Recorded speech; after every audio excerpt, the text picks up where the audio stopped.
want to see? Oh my god! Holy shit! In this video, we attempt one of the biggest bluffs of our lives. We also get to play with Mariano Poker. We're here with Mariano Poker. What's up?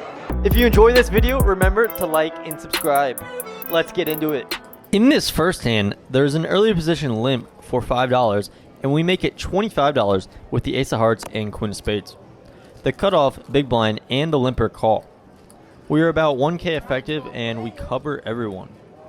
There is $100 in the pot, and we are going to a flop that comes queen of clubs, 10 of clubs, 8 of hearts. Being multi-way, we definitely want to bet here to start building a pot.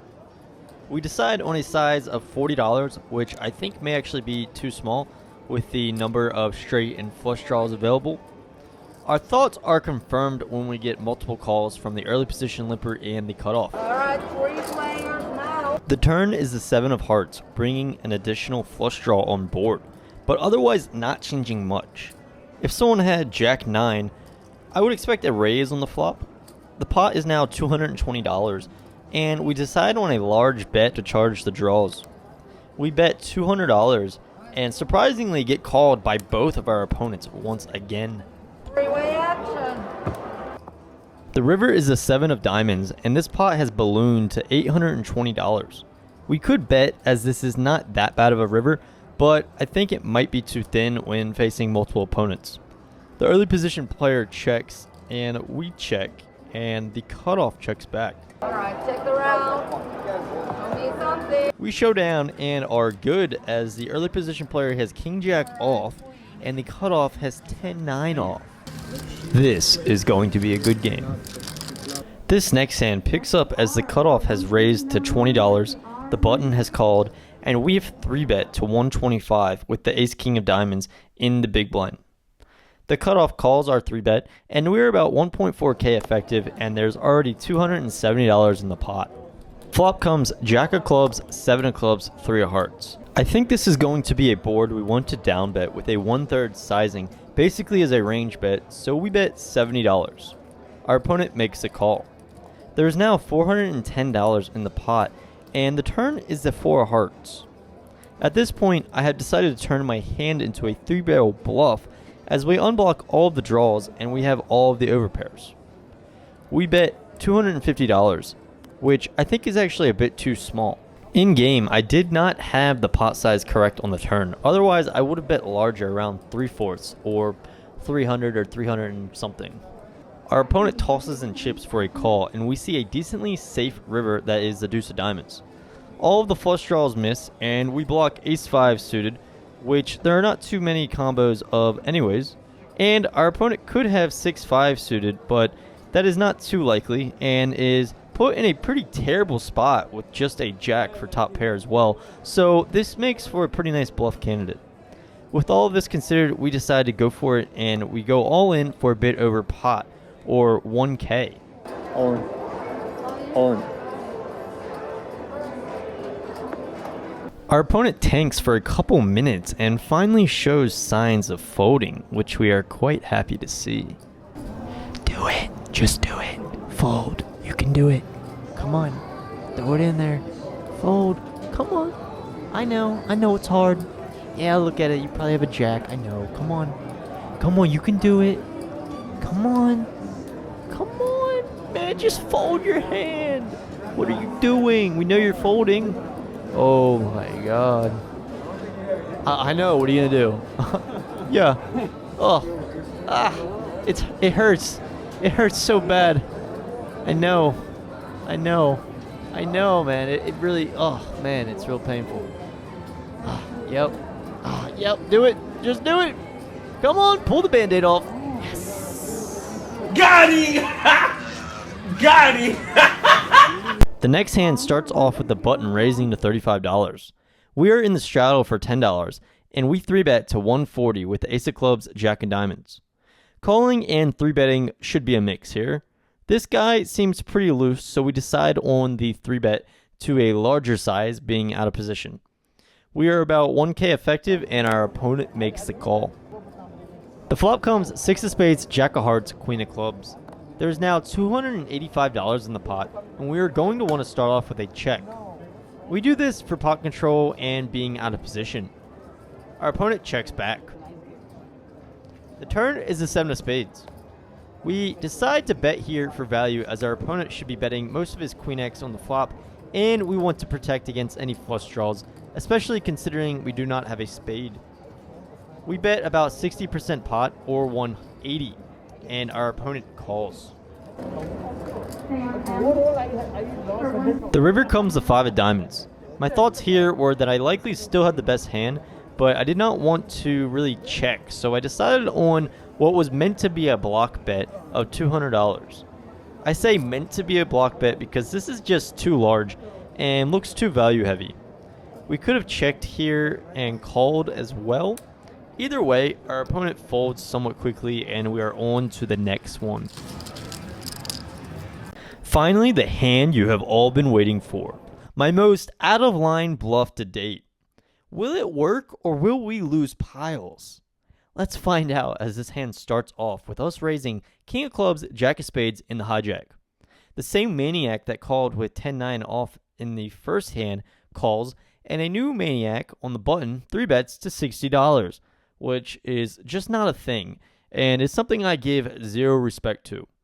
With this said, we 4-bet as a bluff to 250, and the button calls quickly. This opponent is super wild and has been showing some pretty garbage hands down, so believe it or not, King Jack could even be ahead here. We are about 2K effective, and there's $525 in the pot going to a flop that comes 8 of spades, 6 of hearts, 5 of clubs. We could bet here, and probably should, but at this point, I was actually just planning to check fold as this opponent is quite hard to get to fold. We check and our opponent checks back instantly. The turn is the 4 of hearts, bringing a flush draw and a 4-liner to a straight. Like we said, we were not even considering putting a penny more into this hand, so we check and our opponent again checks back instantly. Oh boy, do our plans change when the river comes the queen of diamonds. This is where things get interesting, as we take our time just to think about the possibility of trying to win this hand. Our opponent starts talking. Ah, fucking ace king, fucking missed. Oh, Jeremy, for fuck. 510 the limit, hold Jeremy. Ace king missed. 5 Oh, 8 for 510 the limit, Todd. oh, fuck. Ace king missed. Ace king missed, bro. Oh, shit, bro. You see this? Ace king missed. Hey. Ace king missed. Maybe it was my ego telling me I was about to lose this hand and this guy was laughing in my face, or that my opponent was just so weak himself. I start thinking about what I would need to bet to get him to fold a hand like ace high or a middling pair. I think he calls a pot size bet pretty easily and maybe even a large overbet. But what about a 3x pot sized overbet for all in?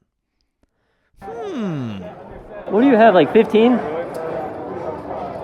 Sometimes you just have to go with your gut and channel your inner Shia LaBeouf. Do it! Just do it! All in.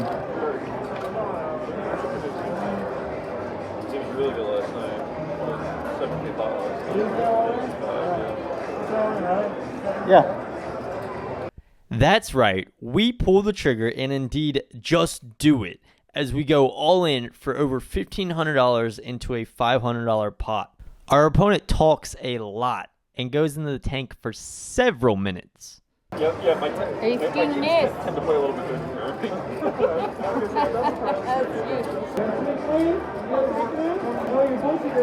Oh, wait.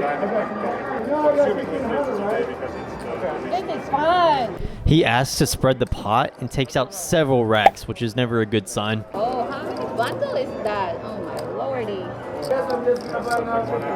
At this point, a small crowd has surrounded the table as if they were watching a street performance. Let's see this. You go all in with a fucking possible straight, huh? Make no sense, bro. Make no fucking sense. You know how they can get, right? He's going on, and thankfully the cute old Asian next to me tells the dealer to hit the time. Get the time. Yo, 6:30, bro. 6:30. Eventually, this dude actually walks over to me and touches my chest to feel my heartbeat. Now, this is super out of line for many obvious reasons, like COVID and getting tells and everything else. But, you know, I can't really react as I don't want to give away any information. First of all, the mask has to be on. Oh, fuck, you're breathing like crazy. Calm down, my son.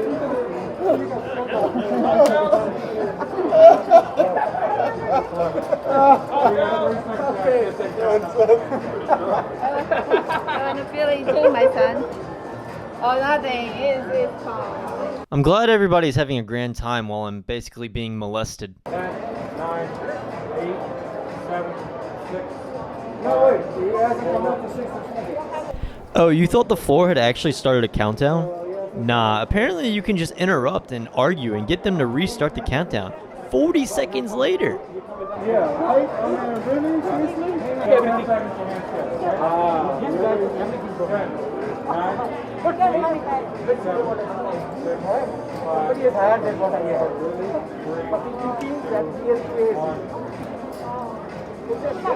No call. No call. That's no call. You want to see? Now, we can't go through all that and not show, right? Oh my god! Holy shit!